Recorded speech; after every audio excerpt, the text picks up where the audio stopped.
Hitler frequently found himself in conflict with the Army Ordnance Office over the selection of promising weapon systems for mass production. As a rule, his opinion was decisive during such meetings and usually determined the final outcome. Sometimes, such as in the case of choosing the Tiger tank prototype, he could be persuaded to change his mind. Far more rarely, however, officials and industrial leaders simply ignored Hitler's orders altogether and acted in their own interests. A well-known example is the continued development of the Maus and E-100 super heavy tanks, which went on until the very end of the war despite Hitler's categorical order in 1944 to terminate all work on them. Today, we will talk about one such act of disobedience, one that had particularly severe consequences for the Wehrmacht. How did it happen that Germany's best medium tank, the Panzerkampfwagen III, suddenly lost much of its combat effectiveness in the summer of 1941 and turned into a highly controversial vehicle almost overnight? The final concept of the Panzer III as the Wehrmacht's main battle tank took shape in 1937. At the time, it seemed that designers had achieved an ideal balance of armor protection, firepower, and mobility. Only one man openly expressed doubts: General Heinz Guderian. He was deeply dissatisfied with the tank's 37mm main gun, which he considered insufficiently powerful. To be fair, his concerns were not ignored. As early as March 1938, Rheinmetall Borsig began designing a new 50mm tank gun. However, developing a new weapon quickly proved impossible. As a result, in September 1939, the Panzerkampfwagen III was officially approved for service with the original 37mm gun. Guderian's criticism of the 37mm gun was soon proven correct. During the fighting in France and Belgium, encounters with newer Allied armored vehicles produced some very unpleasant results. While German crews could still somehow cope with heavily armored but slow-moving British Matilda tanks and the French Char B1 bis, the more typical 40mm armor found on French light and medium tanks became a serious problem. The KWK-36 gun could penetrate such armor only at distances of less than 300 meters. French light tanks were also poorly armed and posed little threat, but German Panzer III crews faced a far more dangerous situation when confronting tanks of the same class, such as the Somua S-35 and Renault D2. Armed with 47mm guns, these French tanks could destroy German threes from distances that were completely safe from return fire.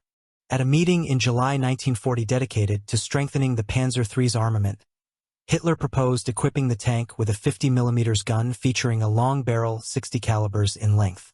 However, experts led by Ferdinand Porsche and Fritz Todt managed to talk him out of this idea. Instead, an order was issued to mount a shorter 50mm gun, the KWK-38, with a barrel length of just 42 calibers. Less than a month later, in August, the Führer, as often happened, reversed his decision and again ordered that the tank be armed with the more powerful 60 caliber gun.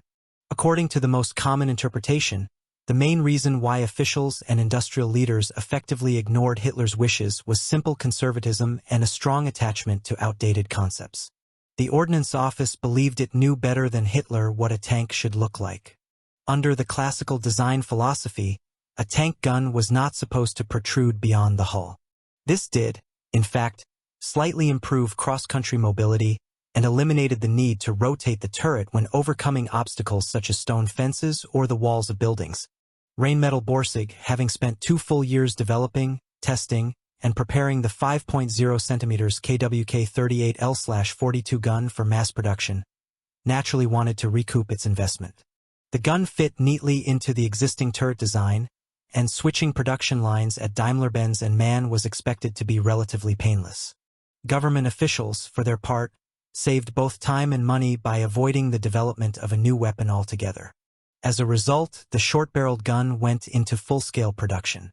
The issue of rearmament resurfaced on February 18, 1941. At another meeting attended by Hitler, the now familiar Porsche and Todt, this time supported by top industrial figures, again argued against lengthening the barrel. The only person to support the long-barreled gun was Paul W. Pantin, director of Alkit, who volunteered to produce a prototype. This time, Hitler refused to listen to anyone. The very next day, he issued an order to rearm Germany's main battle tanks with the 50mm KWK-L/60 gun.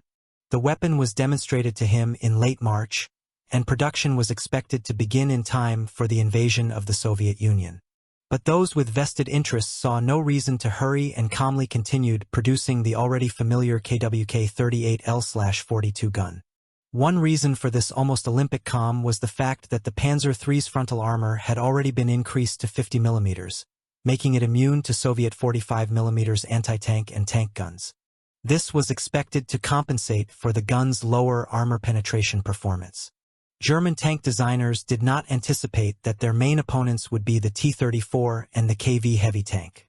Against their 76 mm guns, armor protection offered no salvation, while penetrating the Soviet tank's armor proved extremely difficult.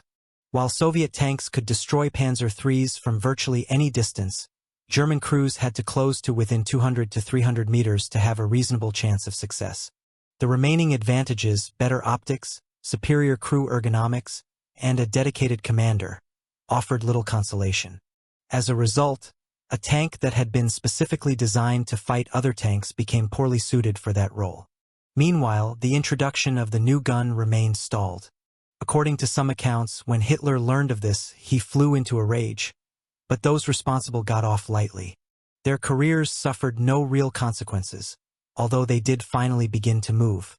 In August 1941, testing of the 50 mm L/60 gun finally began. 6 months had already been lost. The first KWK-39 L/60 guns appeared on Panzerkampfwagen III tanks only in December. From February 1942 onward, the long-barreled gun became standard armament, although short-barreled versions continued to be produced for another 3 months, until May, to use up existing stock. With its long-barreled gun, the Panzer III finally matched Soviet tanks in firepower. Its armor-piercing round could penetrate 75 mm of armor at a distance of 500 meters, while sub-caliber ammunition could punch through up to 115 mm. But by then, it was already too late. Newly introduced self-propelled guns armed with 76 and 75 mm cannons could destroy any tank head-on from over a kilometer away, allowing the heavy 88 mm anti-aircraft guns to be withdrawn from the anti-tank role.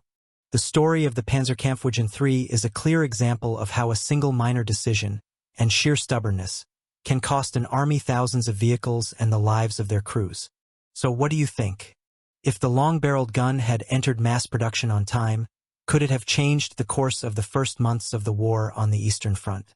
Share your thoughts in the comments. We genuinely like to hear different perspectives. If military history interests you, support the video with a like and subscribe to the channel. More in-depth stories like this are coming, stories rarely discussed in textbooks.